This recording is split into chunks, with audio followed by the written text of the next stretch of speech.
हाँ, अभी ये देखिए, ये बहुत ये है कि आपका वर्क फ्लो क्या होगा, आपका जो पूरा जो प्रक्रिया है कैसे होगा। इसमें स्टेक होल्डर्स कौन कौन है? एप्लीकेंट खुद, स्टेट इम्प्लीमेंटिंग एजेंसी, इसका मतलब स्टेट में जो हमारे जो सरकारी दफ्तर है, जो डायरेक्टरेट है वो है। लेंडर्स मतलब इधर जो बैंकर्स लोग हैं जो आपको लेंडिंग करेगा। और मैं एक चीज बता दूं, जो लेंडिंग होगा वो शेड्यूल बैंक से ही आप लोग कीजिएगा, क्योंकि सब्सिडी फिर हम शेड्यूल बैंक के थ्रू रिलीज कर पाते हैं। बिना शेड्यूल बैंक के आप किसी भी बैंक में मत जाइए, ये ध्यान रखिएगा, शेड्यूल बैंक में ही जाना है आप लोगों को। फिर है स्टेट लेवल एग्जीक्यूटिव कमेटी, एक कमेटी है स्टेट लेवल में, हाईएस्ट लेवल ऑफ कमेटी है स्टेट में। फिर हमारा डिपार्टमेंट, दफ्तर, विभाग, पशुधन और डेयरी विभाग, और फिर बैंक जिसके माध्यम से हम आपको फंड रिलीज करते हैं, सिडबी। पहले क्या करना है, पहले ऊपर चले जाइए, online application submission by the applicant. पहले आपको ऑनलाइन सबमिशन करना है। ये पूरा जो प्रक्रिया है मैं आप लोगों को बता दूं, ये पूरा प्रक्रिया ऑनलाइन के माध्यम से होता है। एक पोर्टल है जिसके माध्यम से होता है। किसी भी लोगों को इधर आने की जरूरत नहीं है, ये कहीं जाने की जरूरत नहीं है।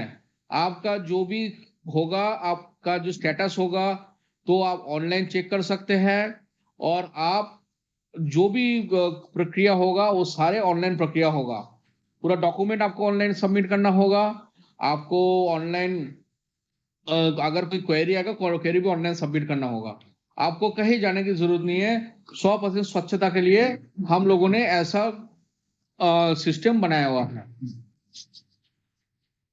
फिर आपको क्या करना होगा, आप जब भी ऑनलाइन एप्लीकेशन करेंगे, आपका एप्लीकेशन चला जाएगा स्टेट के पास, स्टेट पशुपालन विभाग के पास, राज्य पशुपालन विभाग के पास चला जाएगा, जो आपके एप्लीकेशन को इनिशियली एग्जामिन करेंगे, देखेंगे कि ये वायबल है कि नहीं है, ये ठीक है कि नहीं है। और आपके पास जाके चेकिंग करेंगे कि आपने जो प्लेस बोला हुआ है, आपने जो जमीन दिखाया हुआ है डीपीआर में कि इधर इस जमीन में आप लोग अपना फार्म करेंगे, वो आपके पास है कि नहीं है, मतलब डिटेल्स चेकिंग होगा। अगर ये सही पाया गया तो ये चला जाएगा नेक्स्ट स्टेप बैंकर के पास। और अगर नहीं सही पाया गया तो ये क्वेरी देके आपको रिटर्न कर देगा। इस क्वेरी का आपको रिटर्न, क्वेरी का आपको रिप्लाई देके फिर से वापसी करना पड़ेगा। चलिए, स्टेट लेवल से तो इनिशियल एग्जामिनेशन हो गया है। फिर अभी चला जाएगा बैंक के पास। बैंक क्या करेगा, बैंक आपके लोन के लिए देखेगा कि आपका लोन आवेदन जो किया है वो प्रोसेस करेगा। बैंक अपने तरफ से लोन आवेदन प्रोसेस करने के बाद अगर उसको सही लगा तो आपका लोन का सैंक्शन लेटर हमारे वेबसाइट में अपलोड कर देगा। इधर मैं बोलता हूँ सैंक्शन लेटर में लेटर ही होना चाहिए। अगर वो प्रोविजनल सैंक्शन लेटर हुआ तो मान्य नहीं जाएगा। अगर वो इन प्रिंसिपल सैंक्शन लेटर हुआ तो मान्य नहीं जाएगा। अगर वो इंटरनल कम्युनिकेशन या इंटरनल मिनट्स भी होगा तो भी माना नहीं जाएगा। पूरा अच्छे सही तरीके से सैंक्शन लेटर होना चाहिए। अभी सैंक्शन लेटर में जो एप्लीकेंट है उसका नाम होना चाहिए। अगर एप्लीकेंट ए है, अशोक बाबू है, तो अशोक बाबू का नाम सैंक्शन लेटर में होना चाहिए कि हम अशोक बाबू को एनएलएम प्रोजेक्ट के तहत इतना फंड दे रहे हैं। फिर बैंक का अपना ऑफिशियल ये, अगर अशोक बाबू का प्रोजेक्ट एप्लीकेंट है, नाम है, और लोन आ गया सीमा देवी के नाम, तो वो मान्यता नहीं होगा। दूसरा बात यह है कि सेक्शन 8 कंपनी या फिर एनजीओ एफपीओ के नाम में अगर होगा तो वो, अगर एप्लीकेंट होगा तो वो नाम होना चाहिए। अगर मैं फौजी किसी भी मतलब फौजी पोल्ट्री फार्म या फिर जय माता पोल्ट्री फार्म खोल, अगर नाम एप्लीकेंट है तो सैंक्शन लेटर जय माता पोल्ट्री फार्म का होना चाहिए।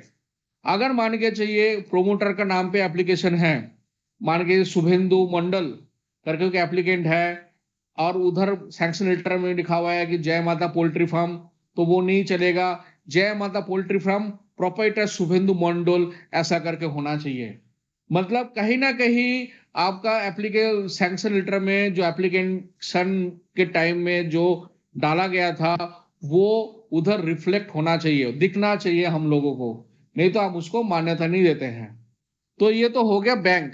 बैंक से आप लोग सैंक्शन जब हो जाएगा तब आपका जो एप्लीकेशन है ऑटोमेटिक चलाएगा स्टेट लेवल एग्जीक्यूटिव कमेटी के पास, जो एक हाई लेवल कमेटी है स्टेट में, जिसका चेयरमैन है होता है सेक्रेटरी या प्रिंसिपल सेक्रेटरी या एडिशनल चीफ सेक्रेटरी। तो उधर आपका जब सैंक्शन हो जाएगा वो फिर से देखेंगे कि सब ठीक ठाक है कि नहीं है, फिर से आपका चेकिंग होगा, डॉक्यूमेंट्स का चेकिंग होगा, सब कुछ देखेंगे। चेकिंग होने के बाद सब ठीक ठाक हो गया तो वो हमारे पशुधन विभाग के पास चला आएगा इधर नई दिल्ली में। और ये जो मूवमेंट हो रहा है ये मूवमेंट ऑनलाइन पोर्टल में ही हो रहा है, ये ध्यान रखने की वस्तु है। ये हम लोग कोई हार्ड कॉपी कभी भी एक्सेप्ट नहीं करते हैं किसी भी चीज का। सारे जो मूवमेंट हो रहा है, सारे जो कम्युनिकेशन हो रहा है, ये ऑनलाइन हो रहा है, पोर्टल के थ्रू हो रहा है। पोर्टल से हम लोग देख लेंगे कि आप लोगों का प्रोजेक्ट ठीक है कि नहीं है। अगर सही पाया गया तो हम इधर प्रोजेक्ट अप्रूवल कमेटी है जिस ज्वाइंट सेक्रेटरी एनएलएम के अंडर में, हम आपका प्रोजेक्ट को अप्रूव कर देंगे। प्रोजेक्ट अप्रूव होने के बाद हम एक सर्टिफिकेट अपलोड कर देते हैं। वो सर्टिफिकेट अपलोड करने के बाद फिर ये चला जाएगा आपके बैंक के पास। बैंक मिनिमम 25%, आगे आगे आगे करो,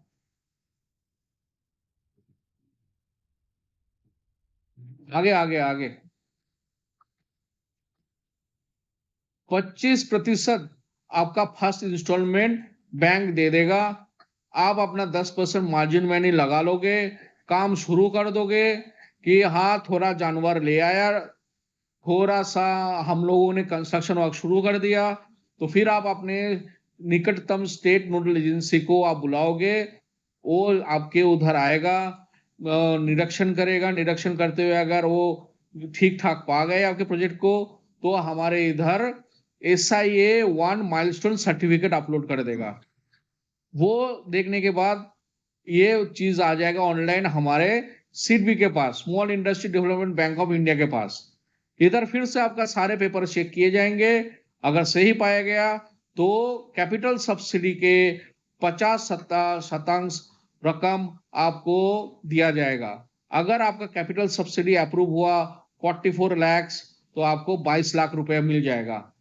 ऐसा भी हो सकता है कि आप कैपिटल सब्सिडी 50 लाख के लिए भेजे हो, लेकिन हमने देखा है कि कुछ कुछ चीज वर्किंग कैपिटल में जा रहा है तो हम अपने आप से ही उसको रिड्यूस कर देते हैं, माइनस करके आपका जो सब्सिडी बनता है वो हम अपलोड कर देते हैं।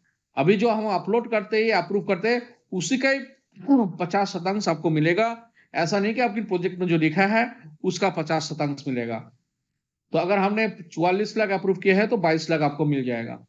फिर 22 लाख आपको मिल गए, आप अपना काम शुरू कर दिए, काम आपका प्रोजेक्ट खत्म कर दिया, जितना एनिमल्स पशु बोला था आपने खरीदारी कर ली, आपने पूरा कंस्ट्रक्शन कर लिया है, आपका प्रोजेक्ट खत्म हो गया है, आपका और कुछ नहीं करना है, बस पशु को पाल के उसको बड़ा करना है। तो आप फिर से अपनी स्टेट वालों को बुलाओगे, बोलोगे कि सर हमने खत्म कर लिया, अभी हम हमारा प्रोजेक्ट खत्म है। इधर आप लोगों को ध्यान रखना पड़ेगा, हर एक चीज का जो बिल है वो आपको ठीक ठाक से जतन करके रखना होगा, सबमिट करके रखना होगा। जीएसटी जहां जहां पे जीएसटी बिल लागू होगा उधर आपको जीएसटी बिल ही भेजना पड़ेगा। जैसे कि मान के चलो चेफ कटर खरीदा या ट्रैक्टर खरीदा या कोई मशीनरी इक्विपमेंट्स खरीदे, उस पर आपको जीएसटी बिल चाहिए। जहां जीएसटी बिल नहीं मिल सकता, जैसे आपने एक एनिमल खरीद लिया तो एनिमल खरीदने में जीएसटी बिल नहीं मिलता है, तो उधर क्या है कि आप क्या है कि कच्चा बिल चल जाएगा। दूसरा बात यह है जितना हो सके ऑनलाइन ट्रांजैक्शन कीजिए, कैश ट्रांजैक्शन कम कीजिए, ऑनलाइन ट्रांजैक्शन मैक्सिमम कीजिए। तीसरा चीज ये है कैश रिसिप्ट का जो बिल है वो हम 20,000 तक की मतलब एक्सेप्ट करते हैं, उसके ऊपर नहीं करते हैं। चाहे आप रेवेन्यू स्टैम्प लगा दो या ना लगा दो। हमने देखा है कि बहुत सारे बिल 2 लाख 3 लाख 4 लाख का कैश रिसीव करते हैं, तो हम बिल को वापसी कर देते हैं, हम उसको एक्सेप्ट नहीं करते हैं। तो ये आपको ध्यान रखना पड़ेगा। दूसरा बात है कंस्ट्रक्शन ऑफ शेड के लिए, इसका अगर आप किसी एजेंसी को दे रहे हो तो एजेंसी के बिल पैड में जीएसटी बिल आप सबमिट करोगे। अगर आप किसी एजेंसी को नहीं दे रहे हो, अगर आप खुद कर रहे हो, तो आपके पास रेत का बिल, हर एक रॉ मटेरियल का बिल होना चाहिए जो आप हमें सबमिट करेंगे। और जहां जहां पॉसिबल आप लोगों का मतलब है, जहां जहां पॉसिबल जीएसटी बिल आप लोगों को लगाना पड़ेगा। और हर एक बिल, मतलब आपने 44 लाख का, आपका अगर हमने प्रोजेक्ट अप्रूवल दिया है कैपिटल कॉस्ट का, तो आप हमें 44 लाख तक बिल दोगे, तभी आपको 22 लाख का 22 लाख मिलेगा। अगर आप मान के चलिए 44 लाख हमने आपको कैपिटल सब्सिडी अप्रूव किया है और हमें बस 40 लाख ही आप लोग दे रहे हो बिल, तो आपको पहले क्या मिल गया था? 22 लाख रुपया मिल गया था। तो 22 लाख रुपया पहले मिल गया और अभी बचा क्या? 18 लाख रुपया। That is 40 lakh minus 22 lakh, तो बाकी का 18 लाख ही मिलेगा आपको। ऐसा नहीं है कि 40 लाख का टोटल बिल में आपको 44 लाख का हम अप्रूवल जो दिया हुआ है वो आपको मिल जाएगा। आई होप कि मैं आप लोगों को समझा पाया ये बिल का सिस्टम। ये बिल अभी बहुत हम लोग देख रहे हैं, क्योंकि समझ ही सकते हो सरकारी सिस्टम है। सरकारी सिस्टम में जितना हो सके कैश कैश ट्रांजेक्शन कम कीजिए, ऑनलाइन ट्रांजेक्शन ज्यादा कीजिए, और मैक्सिमम हो सके तो जीएसटी बिल लेके आइए। अगर आप मान के चलिए किसी भी को लेबर कॉस्ट के लिए दे दिया, एजेंसी हायर किया, तो गवर्नमेंट मान्यता एजेंसी हो और उसके पास जीएसटी नंबर हो, ऐसा एजेंसी को हायर कीजिए। अगर वो अपने पैड पे अगर जीएसटी नंबर नहीं देगा या फिर ठीक से नहीं दे, आप बिल दे पाएंगे, तो बिल की मान्यता नहीं होगा, वो बिल हम लोग रिटर्न कर देंगे विदाउट पेमेंट। तो ठीक है, ये आपने बिल सबमिट कर दिया। अभी इधर तक मैं समझता हूँ कि सब क्लियर हो गया है। आपने सारा प्रोजेक्ट कर दिया, बिल सबमिट कर दिया, तो आप अभी क्या है कि हमारे पास भेजेंगे, हम उसको एग्जामिन करके आपकी बाकी के जो रकम है, दैट इज नेक्स्ट 50%, या फिर जितना बन रहा है उससे कम भी बन सकता है, उतना हम आपको रिलीज कर देंगे। नेक्स्ट आगे।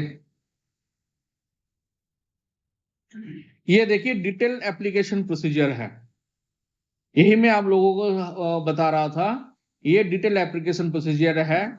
आप सबमिट, आप अगर कहाँ पे आप अपना एप्लीकेशन सबमिट करोगे? आप जाओगे www.nlm.udyamimitra.in। ठीक है, नेक्स्ट आगे आगे आगे। ये है पोर्टल, पोर्टल लिख लीजिए आप लोग, कहीं पे नोट कर लीजिए। आप लोगों को 1 मिनट टाइम दिया जा रहा है।